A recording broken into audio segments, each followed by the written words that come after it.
好，各位，我係牧職神學院院長袁仲輝博士。我今日咧同大家介紹我嘅著作《Epoch 跨時代講道法》呢本書嘅原稿咧係我教牧學博士班嘅論文。今日咧將佢咧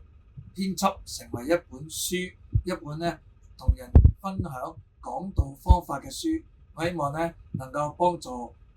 我哋一齊咧講道侍奉嘅人咧，能夠一齊可以咧探討講道。好多人咧好怕講道嘅，所以點樣可以講道咧能夠進步或者有基礎咧？所以我希望透過呢個跨時代講道法5個嘅步驟。第一個步驟咧就係點樣詳細嘅釋經，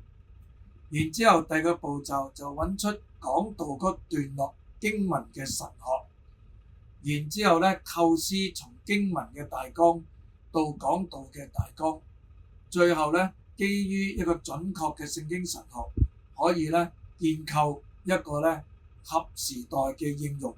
再加埋咧就係最後書寫成講章。呢5個嘅步驟咧，幫助大家可以咧有基礎有根基嘅嚟到講道。講章嘅重要咧係希望可以日後大家無論重溫或者同人咧互相去討論講道嘅時候咧，我哋能夠咧有一個文獻嘅基礎。所以無論你係教會嘅長老，或者執事會嘅主席，或者你係執事，又或者你係初畢業嘅傳道，又或者你係常常要承擔講道侍奉嘅，我希望呢本書都成為你嘅祝福。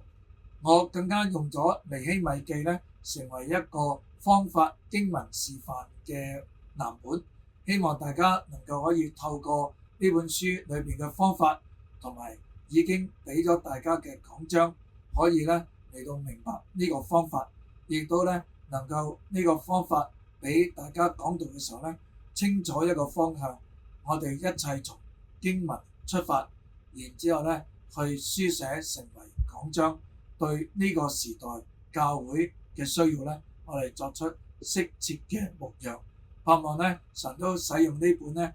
易讀易明嘅書，能夠咧讓大家講道咧得着幫助。願主咧賜福使用呢本書。